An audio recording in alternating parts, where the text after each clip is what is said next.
एक गांव में मोहन नाम का एक आदमी था। वह अपने गांव में सबसे ज़्यादा अमीर था। उसका एक ही बेटा था भानु। वह हमेशा बीमार ही रहता था क्योंकि उसके पेट में एक सांप ने अपना घर बना लिया था। वह हमेशा पेट के दर्द से परेशान रहता था। भानु के पिताजी ने बहुत डॉक्टर से इलाज कराए, लेकिन कोई उसके पेट का दर्द को इलाज नहीं कर पाया। वह सांप की वजह से दिन पर दिन कमज़ोर होता जा रहा था। भानु एक दिन उदास होकर शहर चला गया। वहाँ उसने एक छोटा मोटा काम ढूंढा। उससे जो कुछ थोड़ा बहुत पैसा मिलता था उसी से वह अपना गुजारा करता और रात को एक मंदिर में सो जाता था। उसी शहर में एक वीरेन नाम का अमीर आदमी अपने 2 बेटियों के साथ रहता था। बड़ी बेटी का नाम सुशीला और छोटी का नाम ललिता था। उस शहर में उसके जैसा अमीर कोई नहीं था, इसीलिए वहाँ बस वीरेंद्र का ही राज चलता था। वह बहुत ही अहंकारी आदमी था। वीरेंद्र की दोनों बेटी बहुत सुंदर और सुशील थीं। वे दोनों रोज़ सुबह अपने पिता के पैर छू के आशीर्वाद लेती थीं और अपने दिन की शुरुआत करती थीं। सुशीला अपने पिता को प्रणाम करके कहती है, पिताजी, मैं आपकी बहुत आभारी हूँ क्योंकि आप ही की कृपा से मुझे इस दुनिया के सभी सुख प्राप्त हुए हैं। वीरेन जब इतना सुनता था तो बहुत खुश हो जाता था, लेकिन ललिता अपने पिता को प्रणाम करते समय चुप रहा करती थी।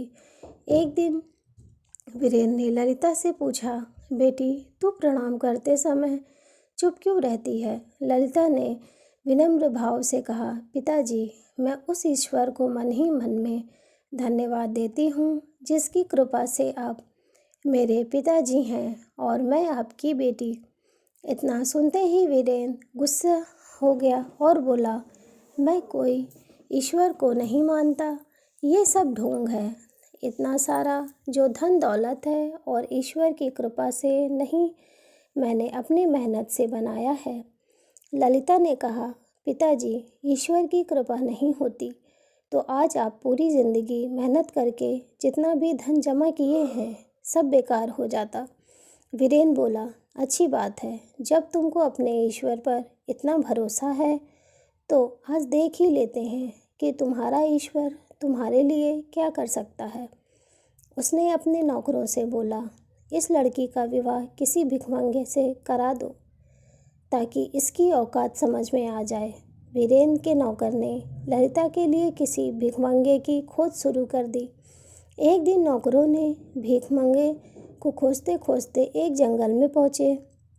वहाँ एक पेड़ के नीचे भानु भूखे प्यासे सोया हुआ था और वह एकदम भिखमंगे के जैसा दिख रहा था।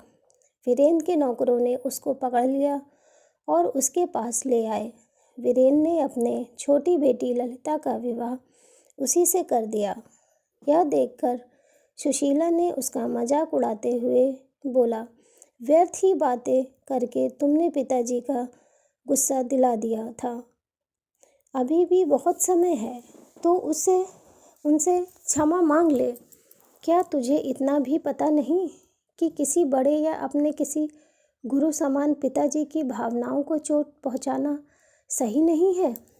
ललिता बोली, दुनिया में किसी से डरकर या अपने सुख के लालच में आकर जो व्यक्ति सत्य का साथ देना छोड़ देता है, उनकी ईश्वर भी कोई मदद नहीं करता और वो भी नाराज़ हो जाते हैं।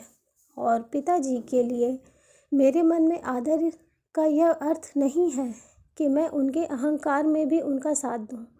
अगर मेरे भविष्य में भीख मांगना ही लिखा है तो उनको कोई रोक नहीं सकता।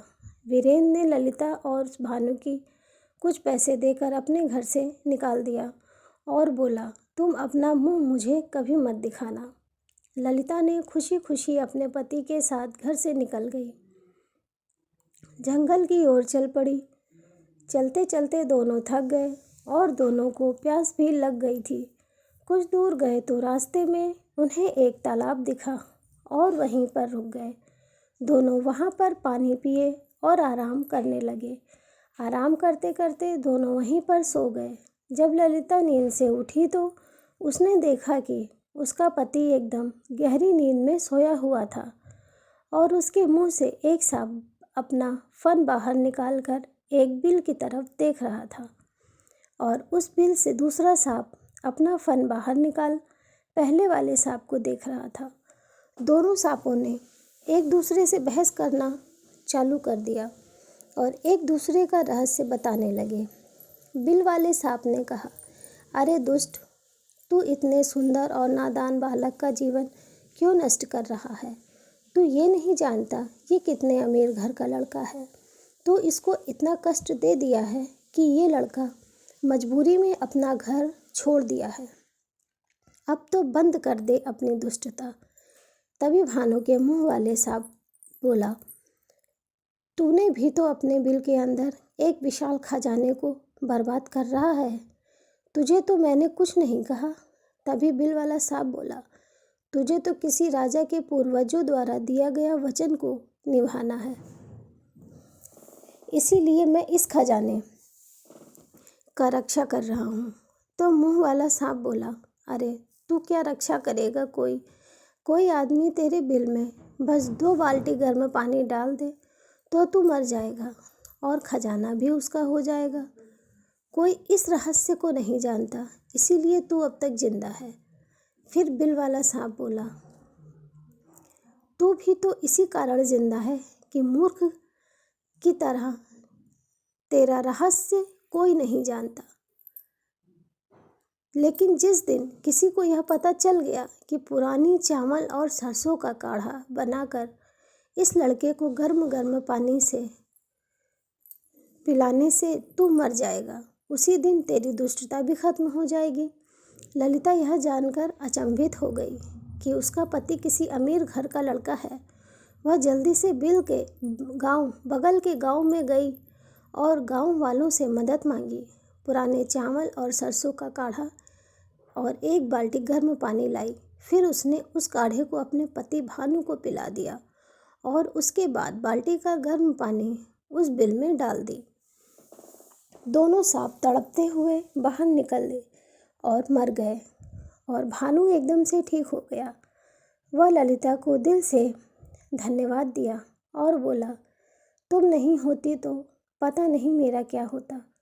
ललिता ने खोजने वाली बात भानु को बताई, खजाने वाली बात भानु को बताई और दोनों ने मिलकर उस जगह को खोदा तो वहाँ बहुत सोना चांदी और हीरा निकला।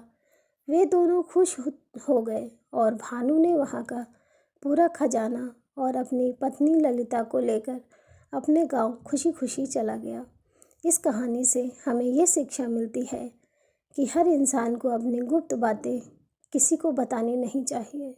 दोस्तों, अगर आपको मेरी कहानी अच्छी लगी हो तो मेरे चैनल को लाइक, शेयर और सब्सक्राइब ज़रूर करें। धन्यवाद।